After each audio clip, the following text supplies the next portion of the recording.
저녁에 우리 하나님의 말씀 우리 함께 봉독하도록 합니다. 베드로후서 3장 8절로 13절. 사랑하는 자들아, 주께는 하루가 천년 같고 천년이 하루 같다는 이 한 가지를 잊지 말라. 주의 약속은 어떤 이들이 더디다고 생각하는 것 같이 더딘 것이 아니라 오직 주께서는 너희에 대하여 오래 참으사 아무도 멸망하지 아니하고 다 회개하기에 이르기를 원하시느니라. 그러나 주의 날이 도둑같이 오리니 그날에는 하늘이 큰 소리로 떠나가고 물질이 뜨거운 불에 풀어지고 땅과 그 중에 있는 모든 일이 드러나리로다.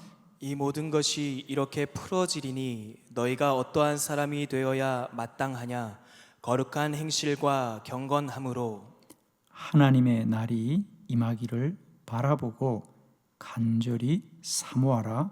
그날에 하늘이 불에 타서 풀어지고 물질이 뜨거운 불에 녹아지려니와 우리는 그의 약속대로 의가 있는 곳인 새 하늘과 새 땅을 바라보도다. 아멘. 오늘은 이 본문의 말씀으로 하나님의 날을 바라보고 사모하라. 하나님의 날을 바라보고 사모하라. 지금 환난의 때를 보내고 있는 이 땅의 교회와 성도들이 꼭 기억해야 될 말씀, 우리 마음에 새겨야 될 말씀인 줄 믿습니다.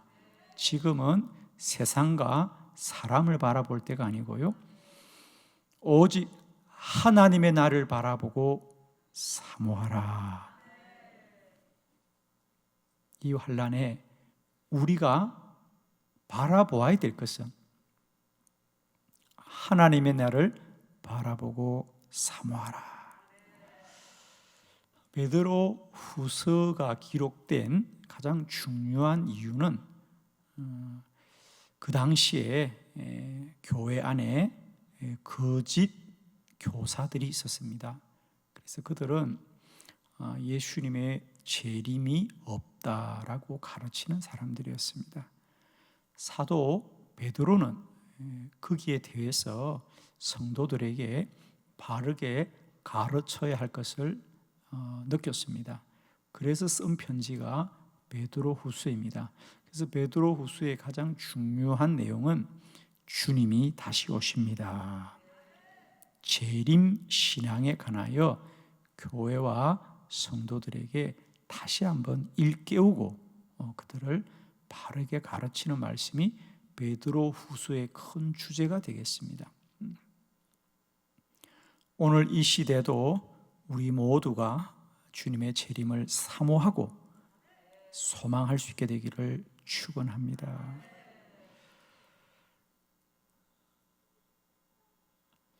그 당시 왜 주님이 다시 오시지 않는다라고 거짓 교사들이 주장하느냐면, 주님이 성천하시면서 분명히 내가 다시 오마라고 주님이 약속하셨거든요.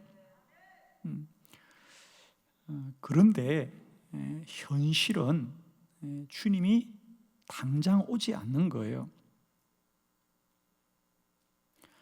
아마 그들은 그렇게 생각했던 것 같아요. 주님이 며칠 있으면 다시 올 거라고 생각했던 것 같아요. 그래서 그 당시에 어떤 문제가 있었습니까? 그래요. 그리스도인들 중에는 현실의 법들을 무시하는 분들이 생겼어요. 왜? 주님 다시 오실 거니까. 그래서 그들이 현실적인 삶을 부정하고 부인했던 사람들이 많이 생겨서 교회가 혼란에 빠집니다. 그들은 그렇게 주장하는 거예요. 주님이 다시 오신다고 했으니까 이 세상은 소용이 없는 거 아니냐. 그러면서 이 세상을 부인하고, 그래서 사도 바울도 그렇게 말했잖아요, 여러분. 주님이 다시 오시지만은 우리가 이 땅에 살 때는 이 땅의 삶에 우리의 책임을 다해야 된다고 말씀을 가르치거든요. 역시 마찬가지입니다. 거짓 교사들은 그런 믿음들이 이어지는데도 불구하고 1년이 지나고 3년이 지나고 5년이 지나도 주님이 오시지 않잖아요. 그러니까 뭐라고요? 주님이 오시지 않는다. 주님이 오신다는 건 잘못되었다라고 가르치는 거예요.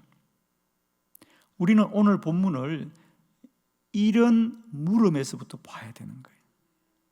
오늘 우리가 함께 봉독한 말씀 가운데 가장 먼저 8절에 사랑하는 자들아 주께서는 하루가 천년 같고 천년이 하루 같다는 이 한 가지를 잊지 말라라는 얘기는 바로 그 얘기입니다.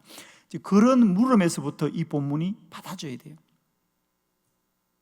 즉 사람들은 주님이 오신다고 했는데 곧 오지 않는 거 아니냐, 그러면 영원히 오지 않는 것 아니냐라고 생각할 때에 베드로가 아니다, 여러분은 1년이 지나도 오지 않고 5년이 지나도 오지 않고 10년이 지나도 오지 않는다. 그래서 주님이 오지 않는다고 하는데 주님의 날은 그렇지 않다. 주께서는 하루도 천년 같고 천년이 하루 같다. 아멘. 그러니까 사람의 셈법에서는 하루보다는 1년이 길고 1년보다는 천년이 길지만 하나님 안에서는 하루가 천년 같기도 하고 천년이 하루 같기도 하는, 즉 하나님의 역사는 세상과 사람의 시간을 뛰어넘는 분이시다. 그러니까 사람들이 주장하는 건 뭐냐면 시간이 많이 지났다는 거예요. 그래도 주님이 오시지 않으니까 오시지 않는다는 겁니다. 바울이 참 이 베드로가 아니다, 주님은 100년이 지나도 1000년이 지나도 주님은 오시는 분이다. 시간의 주인은 하나님이시다. 하나님만이 이 모든 것을 정하는 겁니다. 그래서 오늘 8절 말씀이 그렇게 받는 거예요. 주께는 하루가 천년 같고 천년이 하루 같다.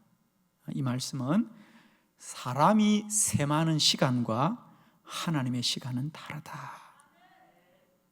우리는 흔히 10년 기다렸으면 오래 기다렸다고 하지만은 하나님의 역사는 그렇지 않아요. 그래서 오늘 베드로는 여러분들이 시간이 많이 지나도 주님이 오시지 않으니까 주님은 오시지 않는 것 아닌가라고 말하지만 그렇지가 않다. 심지어 주님은 도둑처럼 올 것이다. 즉 몰래 올 것이다. 이것은 베드로의 생각이 아니라 우리 주님께서 그렇게 말씀하셨죠. 그날과 그 시는 아무도 알 수 없다 그래서. 저는 여러분 정말 축복합니다. 우리들이 이 시대에 다시 한번 주님 이 땅에 오심을 소망하고 사모하는 복된 믿음이 되기를 원합니다. 기독교는 약속의 종교다 그랬죠. 그래서 우리의 경전인 성경이 약속의 책이죠. 그래서 구약, 옛날 약속입니다. 옛 약속은 뭐죠? 구약의 주제는 한 가지입니다. 이 세상이 아무리 암울하고 캄캄해도 메시아는 반드시 온다. 구세주는 반드시 온다. 주님은 반드시 오신다. 이게 구약입니다. 주님 오셨습니다. 옛 약속이 이루어졌습니다. 오신 주님의 신약, 새로운 약속은 뭐냐? 오신 주님이 다시 오신다. 재림의 약속이죠. 재림의 약속입니다.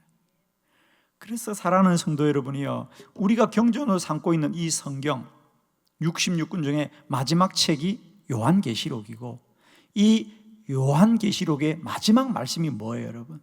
요한계시록 22장입니다 22장 20절로 21절이 이 성경의 마지막 절이에요. 그러면 모든 책이 그렇듯이 마지막 결론이 뭐냐? 우리 성경의 마지막 결론은 주님 다시 오신다는 거예요. 자, 요한계시록 우리 22장 20절로 21절 말씀을 우리 다 같이 한번 큰 소리로 합독해 보겠습니다. 시작. 이것들을 증언하신 이가 이르시되 내가 진실로 속히 오리라 하시거늘 아멘. 주 예수여 오시옵소서. 주 예수의 은혜가 모든 자들에게 있을지어다. 아멘. 아멘. 20절 주 예수여 오시옵소서. 마라나타. 아멘. 주 예수여. 마라나타. 주님 다시 오십니다. 이게 초대교회가 가장 많이 고백했던 게 마라나타입니다. 저는 우리 한빛교회 찬양단의 이름이 마라나타인 게 얼마나 좋은지 모르겠어요. 주님 다시 오십니다. 이 마라나타의 신앙 고백이 초대교회를 견디게 해준 거예요. 아무리 환난과 고난이 깊어도 주님은 반드시 오십니다. 마라나타. 주 예수여 어서 오시옵소서. 이게 성경입니다, 여러분. 오늘날 성도들의 생각과 그들의 뜻으로 세상을 고민하지만 성경이 말하는 주제는 너무도 분명합니다. 주님 다시 오신다. 주님 다시 오신다. 사랑하는 성도 여러분, 사랑하는 한빛교회 성도 여러분, 주님 다시 오십니다. 이 밤에 다시 한번 성도 여러분들 마음과 생각, 믿음 속에 주님 다시 오심이 믿어지고 소망되어지는 은혜가 있기를 축원합니다. 우리 주님 다시 오십니다. 오늘날도 혹 그런 분들이 계시죠. 주님이 2000년 전에 다시 오신다고 했는데 아직도 오시지 않았으니까 어쩌면 주님은 오지 않는 것 아니냐.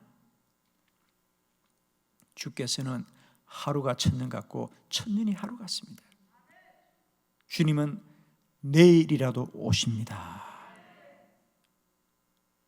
그러므로 성도들은 늘 깨어 있어야 될 것이고 거룩하고 경건함으로 험이 없어야 될 줄로 믿습니다. 오늘 저녁에는 주님 다시 오심을 우리는 어떻게 맞이해야 될 것인가?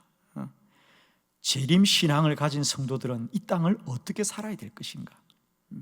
주님 다시 오심을 기다리는 성도들의 믿음에 관하여 4가지 말씀 함께 나눌 때 여러분 마음에 잘 새기시고 한빛교회가 이 환난의 때에 우리 주님 다시 오심을 예비하고 소망하고 기다리는 복된 교회가 되기를 축원합니다. 오늘 말씀을 통하여 4가지 주님 다시 오심을 기다리는 믿음입니다. 첫 번째, 주님의 날은 도둑처럼 옵니다. 우리가 이걸 잘 알아야 되겠습니다. 베드로후서 3장 10절의 말씀입니다. 다 같이 합독합니다. 시작. 그러나 주의 날이 도둑같이 오리니 그날에는 하늘이 큰 소리로 떠나가고 물질이 뜨거운 불에 풀어지고 땅과 그 중에 있는 모든 일이 드러나리로다. 아멘. 주의 날이 도둑같이 오리니 그랬습니다. 왜 도둑처럼 온다고 했을까? 먼저는 도둑처럼 온다는 것은 사람들의 눈에는 보이지 않죠. 도둑은 언제나 몰래 행하는 게 도둑이잖아요. 그래서 우리 눈에 보이지 않을지라도 또 우리가 알 수 없을지라도 도둑이라는 것은 몰래 오잖아요. 그죠? 몰래 오듯이 주님은 우리가 몰라도 반드시 오십니다. 그래서 주님은 도둑처럼 오리니란 이 뜻의 첫 번째 의미는 뭐냐? 주님은 반드시 오신다. 우리가 몰라도 오신다. 우리가 몰라도 온다. 여러분도 이렇게 그룹으로 여러분들과 함께 이렇게 해외 여행을 가시면은 아마 가이드가 현지에서 만나자마자 가장 먼저 부탁하는 게 뭐죠? 소매치기 조심하세요. 소매치기. 가는 곳마다 가이드들이 그래요. 이 도시에는 소매치기가 많다는데 우리는 이미 여러 도시를 다녀봤잖아. 도시들마다 소매치기가 많대. 그래서 늘 조심하라고 그럽니다. 어디나 소매치기가 있고 어디나 도둑이 있는 것처럼 주님이 도둑처럼 온다는 얘기는 우리가 몰라도, 우리가 알 수 없어도 주님은 반드시 오십니다. 도둑처럼 오신다는 얘기는 뭐냐? 주님은 우리가 몰라도 반드시 오신다. 두 번째로 도둑은 몰래 옵니다. 몰래. 그 말은 주님이 몰래 온다는 것이 아니고, 주님이 일부러 몰래 오는 것이 아니고 우리가 알 수 없다는 거예요. 할렐루야. 우리가 알 수 없다는 거죠. 그 때와 시는 오직 주님이 정하시기 때문이다.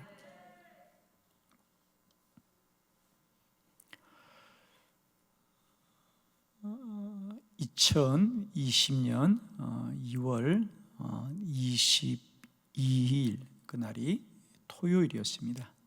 23일이 주일이었고 24일부터는 한빛교회가 2020년 50일 기도학교를 시작하는 중요한 날이었지요. 저는 올해 50일 기도학교를 위해서 지난 한 해 열심히 책을 만들어서 기도학교 두 번째 책이 나왔고, 여러분들도 이미 사모하는 마음으로 책들을 다 준비했고, 이제 6월 24일 새벽이면 우리는 이 성전에서 뜨겁게 기도하려고 준비했는데 2월 22일 토요일 밤에 저는 힘든 결정을 해야 됐습니다. 무슨 결정해야 되느냐? 올해는 50일 기도학교를 연기해야 되겠구나. 왜? 그때 이제 막 코로나 바이러스가 확진이 되면서 나라가 어려워졌습니다. 그래서 2월 23일 주일 처음으로 전국의 교회들이 주일날 예배를 드려야 되느냐 말아야 되느냐 아주 어려운 한 날을 보내고요. 저도 그날 밤 10시까지 기도하고 고민하다가 우리가 올해는 좀 비껴가야 되겠다라고 하면서 결정을 내렸는데, 그러면서 저는 생각했어요.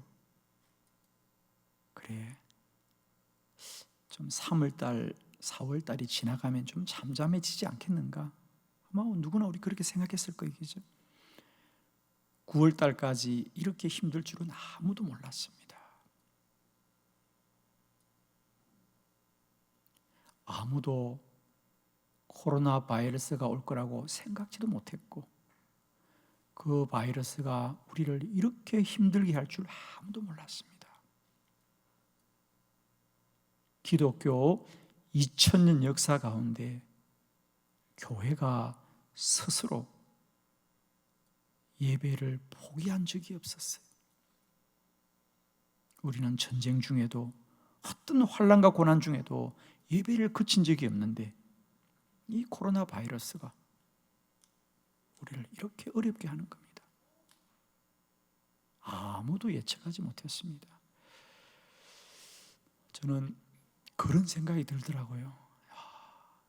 그렇구나. 우리는 심각하지 않고 우리는 마음의 준비를 안 했지만은 이 코로나 바이러스가 이렇게 무섭게 우리에게 오듯이 주님의 날도 그렇게 오겠구나. 주님의 날도 그렇게.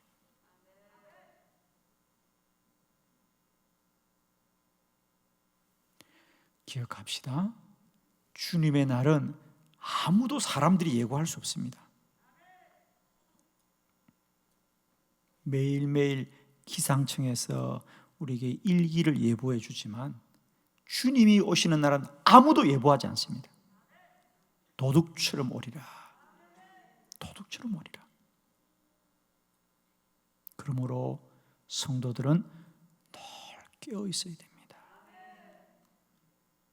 주님 오실 날을 소망하면서 늘 깨어 있어야 마지막 날 들림받는 복된 성도들이 될 줄을 믿습니다. 특별히 코로나 바이러스 중이라고 우리의 믿음이 양보되거나 타협해서는 안 됩니다.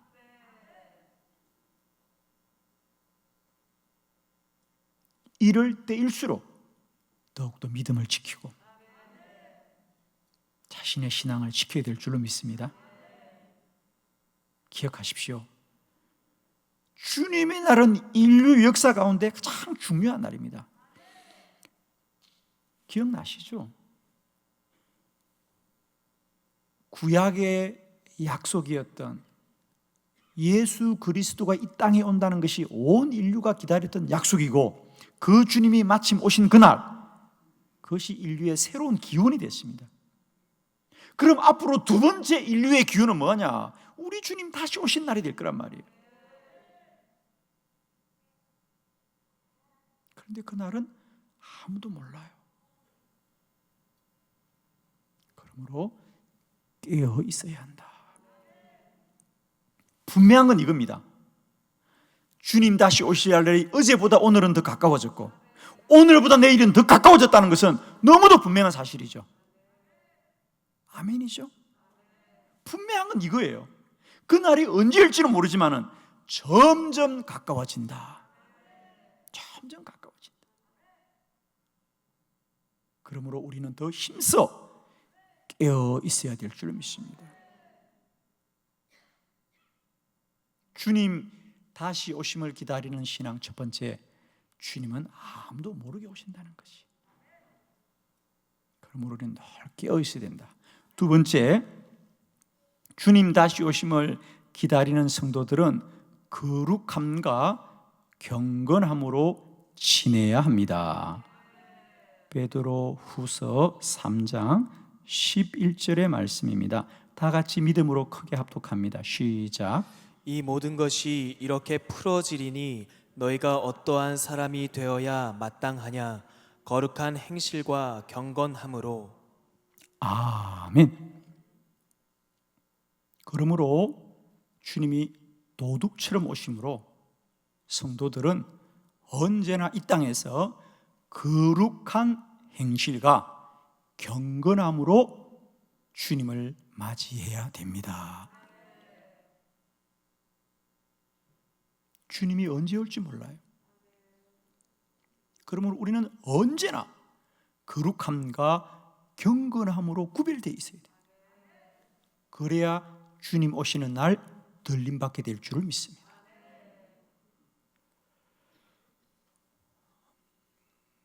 제가 한 번은 가까이 지내는 목사님 집회를 갔다가 같이 자동차를, 승용차를 타게 되었어요.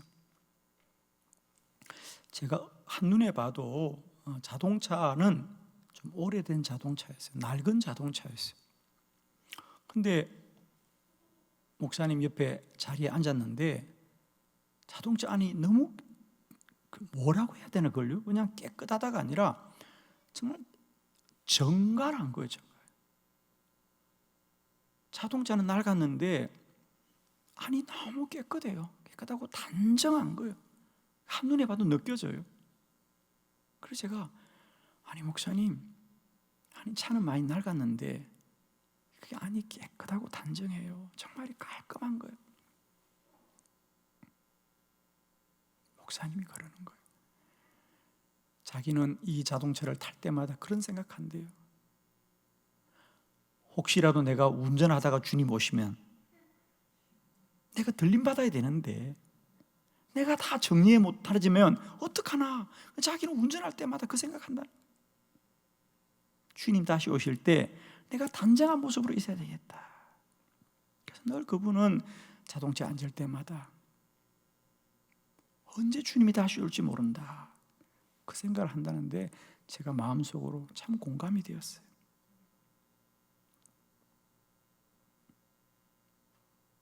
사랑하는 성도 여러분, 주님 다시 오심을 기다리는 성도들은 언제나 그 행실이 거룩해야 됩니다. 경건해야 될 줄로 믿습니다. 자, 데살로니가 전서 5장 23절의 말씀을 한 절 더 보겠습니다. 시작. 평강의 하나님이 친히 너희를 온전히 거룩하게 하시고 또 너희의 온 영과 혼과 몸이 우리 주 예수 그리스도께서 강림하실 때에 흠없게 보존되기를 원하노라. 아멘. 왜 우리가 늘 일상 가운데 거룩함과 경건함을 지켜야 되느냐? 그래야만이 우리의 영과 우리의 혼과 우리의 몸이 우리 주님 다시 오실 때 흠없게 되기를 원한다는 거예요. 흠이 없어야 들림 받을 줄 믿습니다.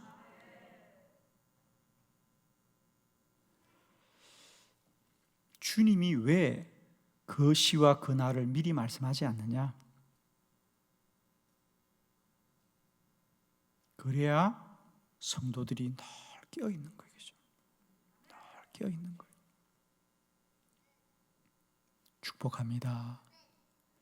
주님 다시 오실 날 들림 받아야 되는데, 그러려면 우리의 영과 혼과 몸이 흠 없어야 되는데, 그러기 위해서 언제나 거룩함과 경건함으로 우리를 구별되어 지내야 될 줄 믿습니다.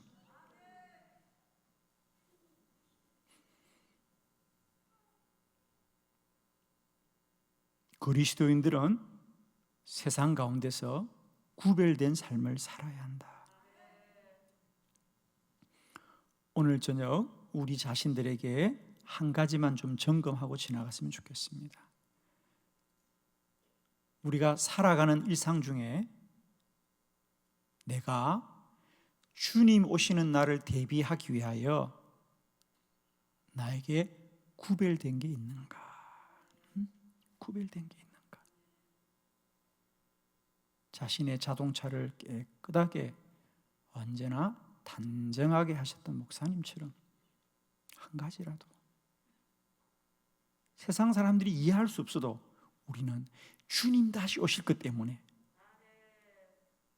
나를 구별되게 하는 일이 한 가지라도 있는지 우리가 좀 점검될 수 있기를 바랍니다. 분명한 건 주님 다시 오실 날이 점점 가까워오고 주님 이 땅에 오시는 발자국 소리가 점점 크게 들리는데 우리가 더 깨어있기를 원합니다. 안일하지 마십시오. 세상의 풍습을 따라 살지 마시고 우리는 언제나 이 시대를 거슬러 깨어 있어야 될 줄 믿습니다. 너희는 이 세대를 본받지 말라 그랬거든. 구별된 게 있길 바랍니다.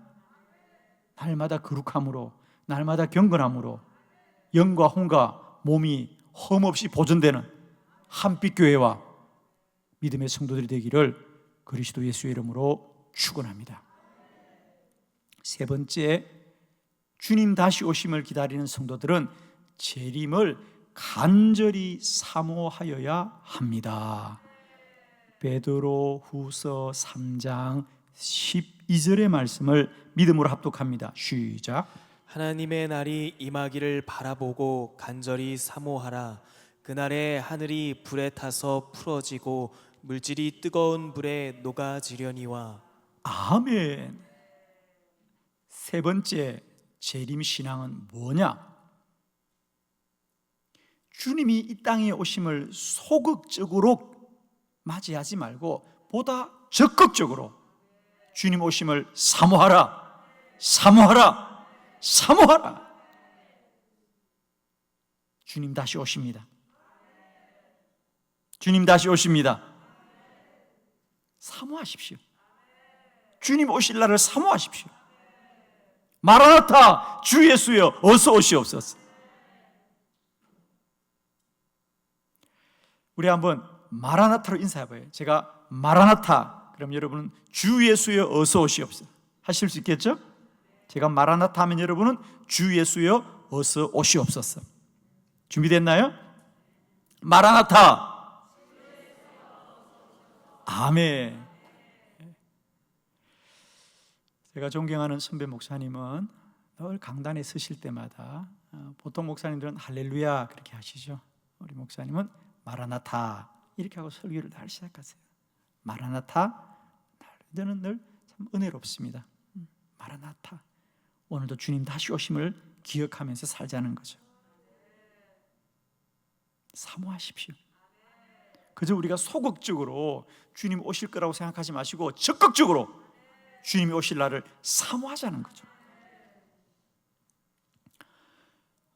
우리 예수님께서 이미 이 얘기를 우리에게 이미 예고하셨죠. 마태복음 25장에 보면 열 처녀의 비유가 나옵니다. 신랑을 맞이하는 열 처녀.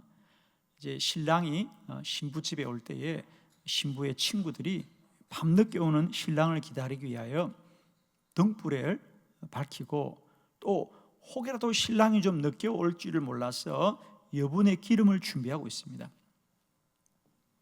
신랑이 밤늦게 왔습니다. 생각보다 좀 늦었어요. 그러자 신랑이 왔다.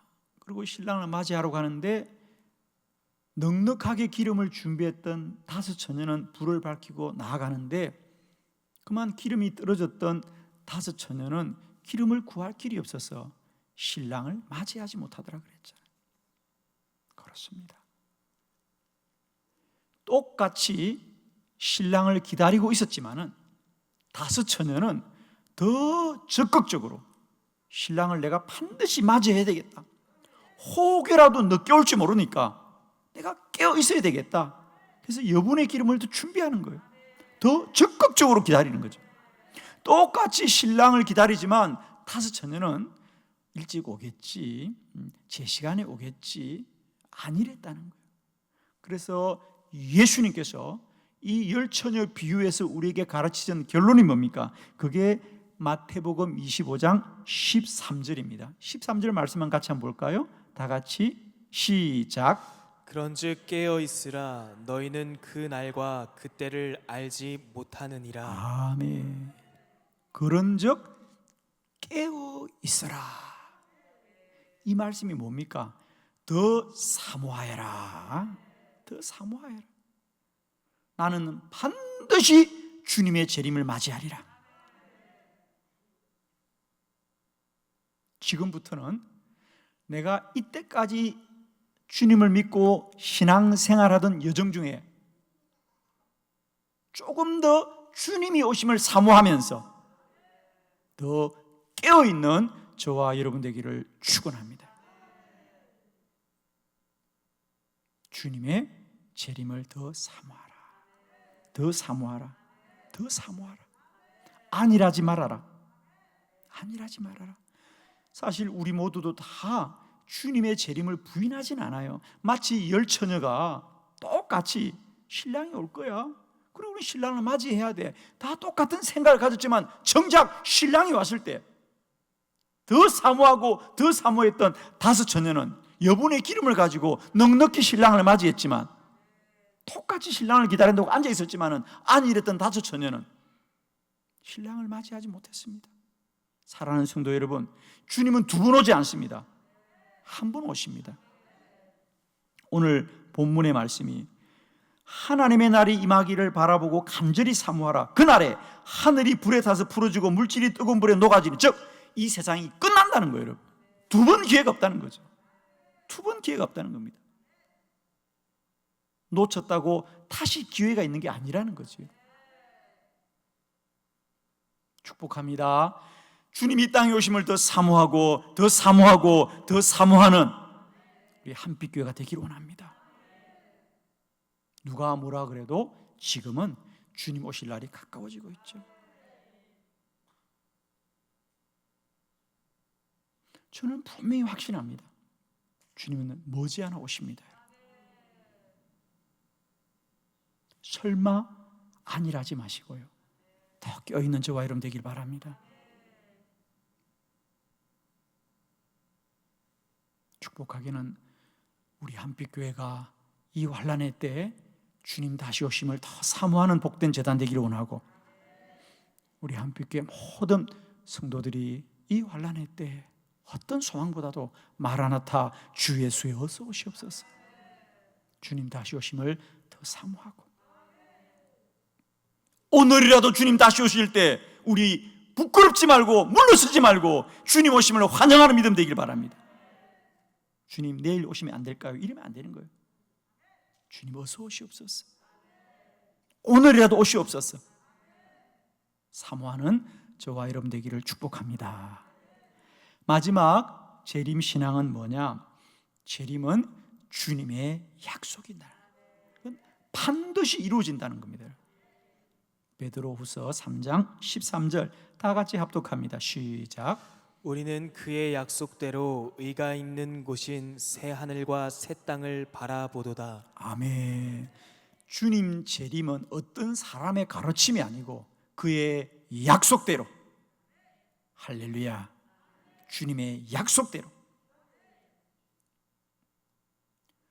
주님이 이 땅에 오신다는 것은 어떤 사람들의 가르침이나 사람의 교훈이 아니라 주님의 약속입니다.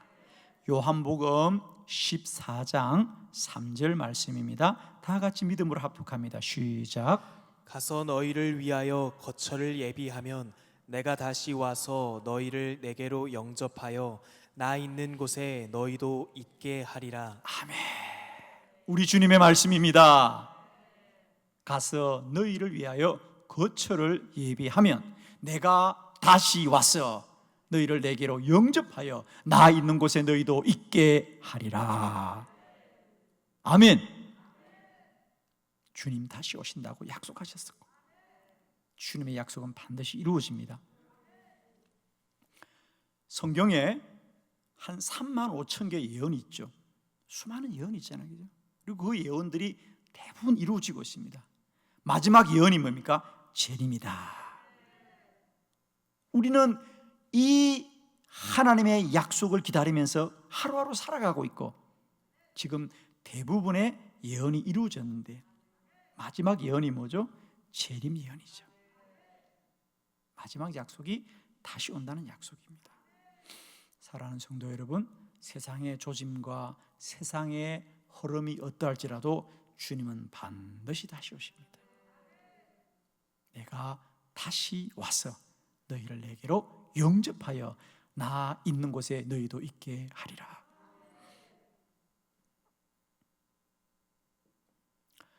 제가 시골에 있을 때 아는 우리 권사님 한 분이 계셔요.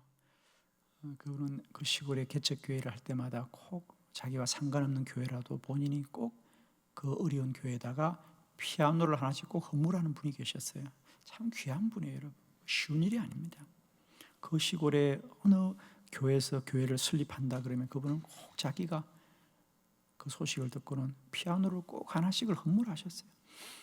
얼마나 귀한 분이에요. 제가 한 번은 저희 감리교회를 개척할 때 피아노를 또 헌물해 주셔서 너무 고마워서 권사님 오셔서 잠깐 인사를 좀 했으면 좋겠습니다. 그러자 그 권사님이 그래요. 목사님 아니에요. 저는 제가 하나님을 위해서 드리고 헌신한 이 모든 것의 상급은 하나님 앞에서만 받고 싶어요. 야, 그분은 주님의 그 날들을 소망하는 사람이죠. 자기는 이 땅에서 주님 앞에 헌신하고 땀을 흘리면서도 그 모든 것은 주님의 나라에서 받기를 소망하는 분이에요. 참 귀한 분입니다. 하나님이 권사님을 통하여 그 가정과 그 자녀들에게 얼마나 복을 주시는지 저는 오래오래 기억합니다. 그분의 귀한 신앙을. 그분은 천국을 믿는 분이에요. 내가 이 땅에서 복을 받고 싶지 않습니다. 내가 사람에게 칭찬받고 싶지 않습니다. 나는 오직 주님 앞에 가서 칭찬받고 싶어요. 내가 사람 앞에 칭찬받으면 주님 앞에 받을 칭찬이 없다는 거죠, 자기는. 그래서 그건 단순한 겸손이 아니고요, 그분의 신앙이에요. 천국은 반드시 있습니다. 사랑하는 성도 여러분, 이제 우리의 신앙이 사람이 우리에게 뭐라고 하느냐, 이 땅에서 물질적이고 육신적인 것을 뭘 누리느냐, 그것보다 천국의 복됨을 소망하는 저와 여러분 되길 바랍니다. 넉넉히 이기십시오. 주의 날을 소망하고 주의 나라를 소망하면서 잠시 잠깐 지난 이 땅에서 우리의 맡긴 사명 열심히 헌신하다가 주님 앞에 가서 잘했다, 수고했다, 하나님의 위로를 받을 수 있는 저와 여러분 되기를 축원합니다.